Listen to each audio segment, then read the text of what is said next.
عثمانیہ ادارہ ہر آنکھ کا ستارہ۔ السلام علیکم ورحمۃ اللہ۔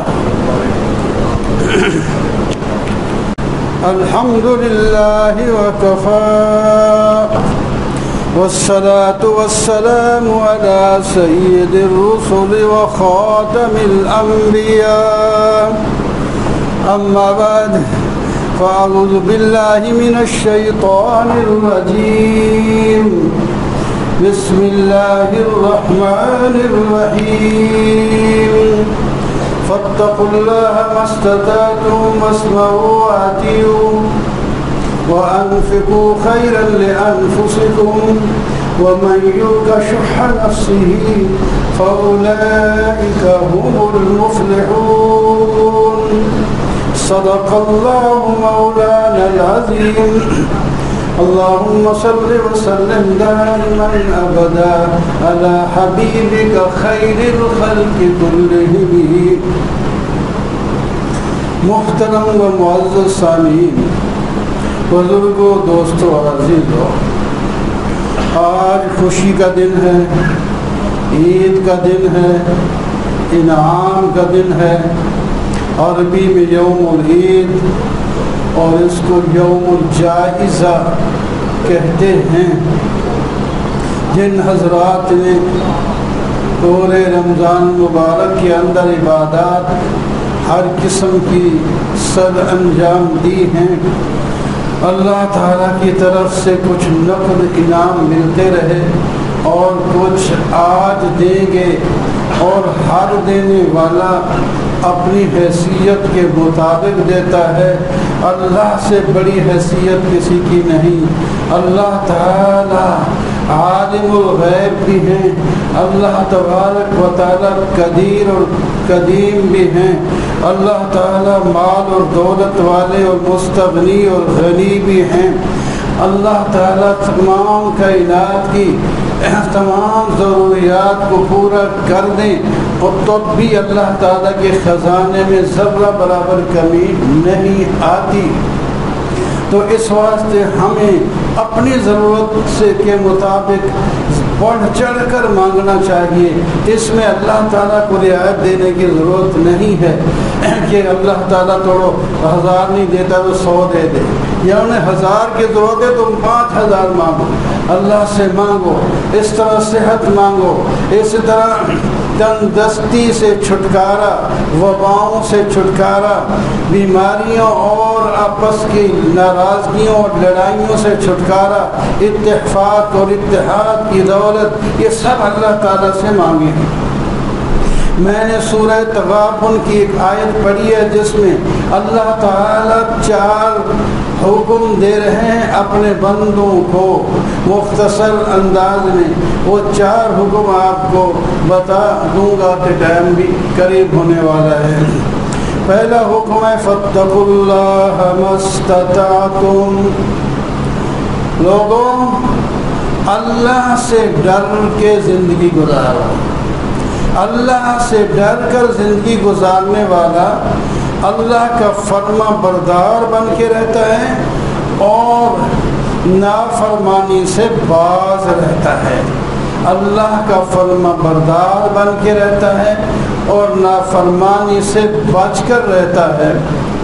تو جو آدمی پرہیزگاری اختیار کرے تو من یتق اللہ یجعل لہ مخرجا، سورہ طلاق میں فرمایا جو تقوی اختیار کرے تو اللہ تعالیٰ اس آدمی کو جو کہیں کسی بھی مصیبت میں، مختلف قسم کی انسان کو مصیبتیں پہنچتی ہیں، کسی بھی مصیبت میں پھنسا ہوا ہے تو اللہ تعالیٰ اس کو نکال دے گی۔ کتنا بڑا انعام ہے۔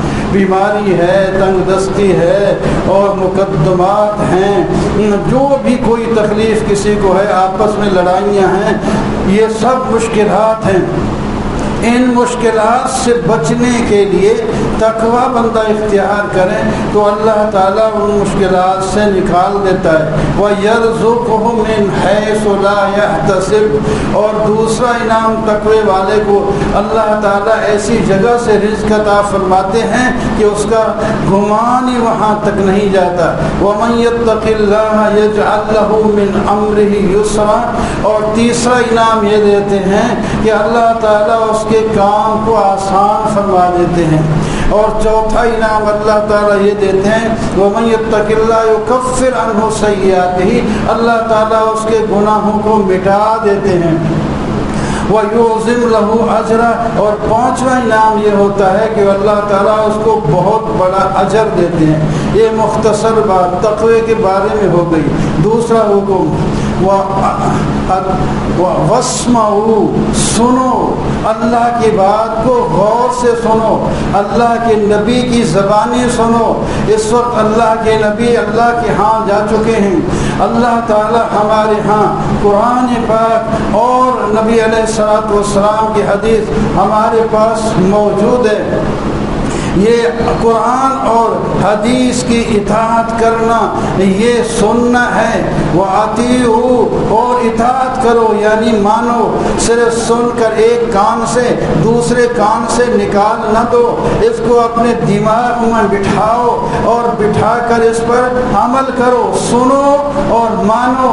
مثلا اس وقت اللہ تبارک و تعالی فرما رہے ہیں تمہارے مسلمان بھائی کوئی کشمیر میں, کوئی فلسطین میں, کوئی میانمار میں اور کوئی مختلف علاقوں میں افغانستان میں ظلم کی چکی میں پس رہے ہیں, اٹھو اور ان کی مدد کرو. یہ سننا ہے اور اس کو ماننا بھی ہے.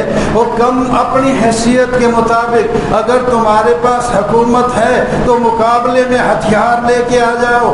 اگر تم عوام ہو, حکومت اس طرح متوجہ نہیں ہو رہی, یہ حکومت ابھی کسی اس کا مسئلہ کا شکار ہے تو اس کو کم از کم بیان تو زبردست دے دینا چاہیے. ان کو پتہ چلے کہ یہ لوگ زندہ ہیں.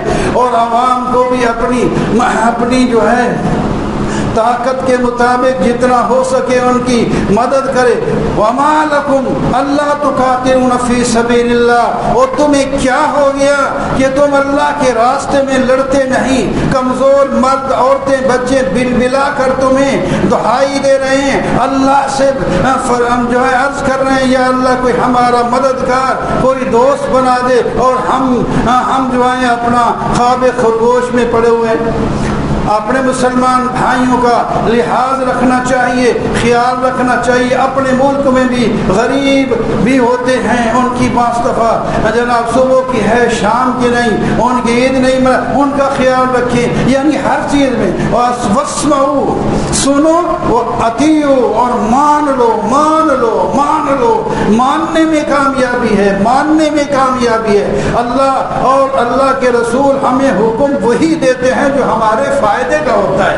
اللہ کا فائدے کا کوئی بھی حکم نہیں ہوتا. اللہ تعالی ہمارے فائدے کے محتاج نہیں ہیں, ہم ہی محتاج ہیں. ہم اللہ کی بات مانیں گے تو اللہ تعالی ہم ہی فائدہ پہنچائیں گے. یہ ابھی تقوی کے فائدے بتائے, اس میں اللہ کا فائدہ تھوڑی ہے, اس میں تو بندوی کا ہی فائدہ ہے. اور چوتھی بات فرمائی وَأَنفِقُوا جو تمہارے ہاتھ میں اللہ نے مال دیا ہے اس سے خرچ بھی کیا کرو.